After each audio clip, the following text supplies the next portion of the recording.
Hello, I'm welcome to Fox Sports Lab AFL. Good to see you on a Monday. Chief, welcome to the show. Thank you, Diggo. Another big weekend of footy, some interesting results.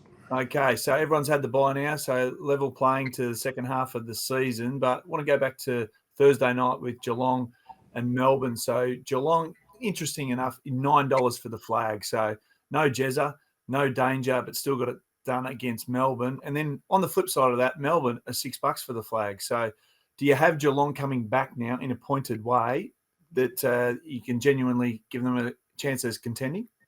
I've always given them a chance to make the finals. I think writing them off was fraught with danger, as a lot of people did, including yourself. And you? I'm not. I didn't write them off. You I kept saying Geelong were a chance and would probably make the finals when people were writing them off, like your good self. Melbourne disappointing, very disappointing. I don't think the Cats can win the flag. I don't think they can go back to back, but I think they can play finals. What about the Grundy Gawn? Everyone's a bit critical that it hasn't worked, yet they sit in fourth position on the ladder.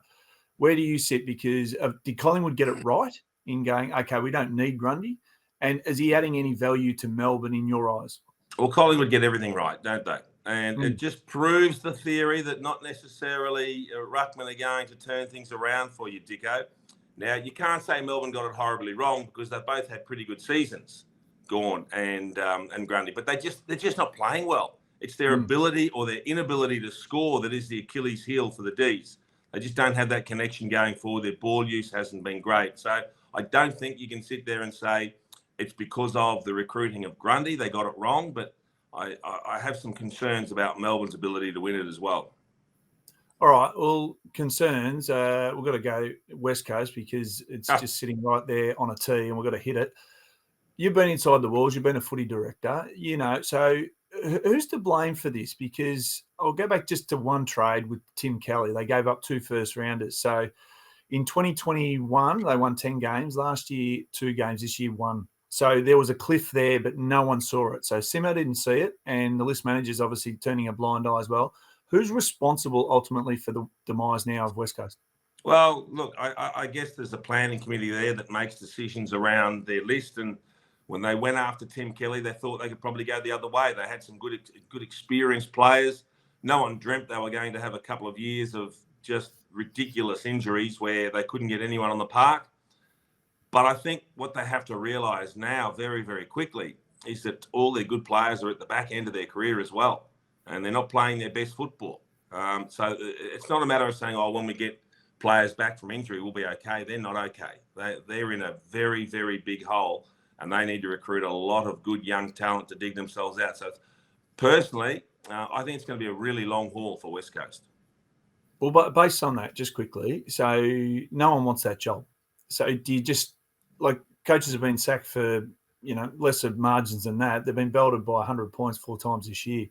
So give us the coaching synopsis in terms of what you would do. Would you let him ride this out because it's going to be a hard 3-4 years? It's an interesting one, isn't it? Because West Coast are probably different to most clubs. If it was Melbourne, you'd probably need a circuit breaker. You'd need to establish some clean air to satisfy sponsors and supporters and members and all those sorts of things. And often the coach is the one that goes in that instance. But they're a wealthy club, West Coast. They tend to control things a bit better over there. Sacking the coach, is that going to help? I doubt it.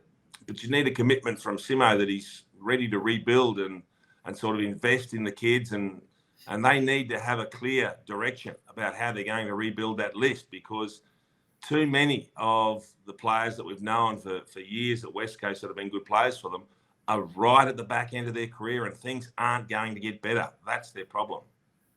All right. Now, we saw a number of years ago the Doggies win it from outside top 4. So 7 go into 1. How's my maths going in terms of 8th spot? So just go through these teams. So Giants are a chance. Do you have them making the 8? No. Okay. Sydney? No. Richmond? No. Fremantle? No. Gold Coast? No. Okay. So it's out of Geelong and Adelaide, essentially. They're the 2 that stand up for me. Okay. So don't be a letterbox and sit on the fence. Geelong or Adelaide, who makes it? Well, hang on. I've chopped 7 down to 2. Dude, yeah, they don't and I call me a want fence one. sitter. And I want one.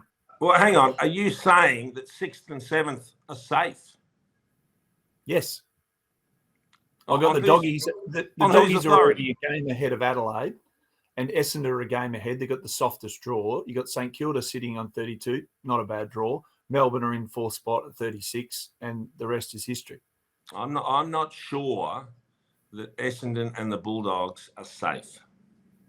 Okay, so you got one of those dropping out, possibly. I haven't got one of them dropping out. I'm just saying it's possible that both Geelong and Adelaide will make the finals. I tell you what, they both deserve to make the finals. All right, let's talk Brownlow. So we've got Nick Dacos was hot to trot. Now, he's been moved into the midfield, not off halfback, but he's still getting 35 disposals. He's $3 for the Brownlow. Next best, Zach Butters, $4. And then you got Timmy Taranto, $5. Do you see any value outside Nick? I think Butters and Dacos are the two standouts. There's no doubt about that. I think they'll poll a swag of votes. I couldn't have Taranto, despite the fact he's had a great year. I don't think the Tigers have had a great year, so I can't see them getting the necessary votes to trouble the top two in the market. Look, there's a few at odds that'll pick up some votes. I think Jordan Dawson will poll well for the Adelaide Crows. $9, yep. Yeah. Then it's a matter of who's had an outstanding year that's played at a club that's going to get a lot of votes, and there's not too many of those that spring to mind. All right, Jack Sinclair, $41, also a little bit of value there for the Saints. Yeah, look, Saints will get some votes. Dicko Sinclair's had a good year, but is he going to poll the sort of numbers that's going to trouble Dacos and Butters? I don't think so. And I know you love your stats because you just drill down it every week, but coming off the bye, only 2 teams have won, and that was a case of Sydney and St Kilda coming off the bye together. So someone had to win that game, and then on the weekend, Collingwood and Adelaide. So what's your read on that in terms of, should we just have one bye through the year, or are we on the right track here? Because sides that have their bye in the back end of this system we've got with the ladder, they're playing sides coming out of the bye, and is it a mess, or should we just have one clean bye? Well, we had 4 weeks of buys, didn't we, to navigate our way through. But the AFL's never going to have a weekend off where there's no football. That just doesn't happen. I mean, from a marketing and branding perspective, they won't let other codes have a free weekend to go. So that is never, ever going to happen. So what it means is clubs have to get better at performing off a bye. It's frightening that the only 2 teams that won played other teams coming off a bye. So obviously it's not easy once you get in the groove and you get in the routine. Clubs that have some time off haven't been able to refocus quickly enough.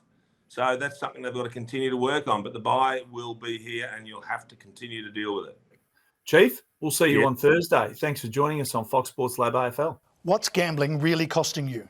For free and confidential support, call the number on the screen or visit the website.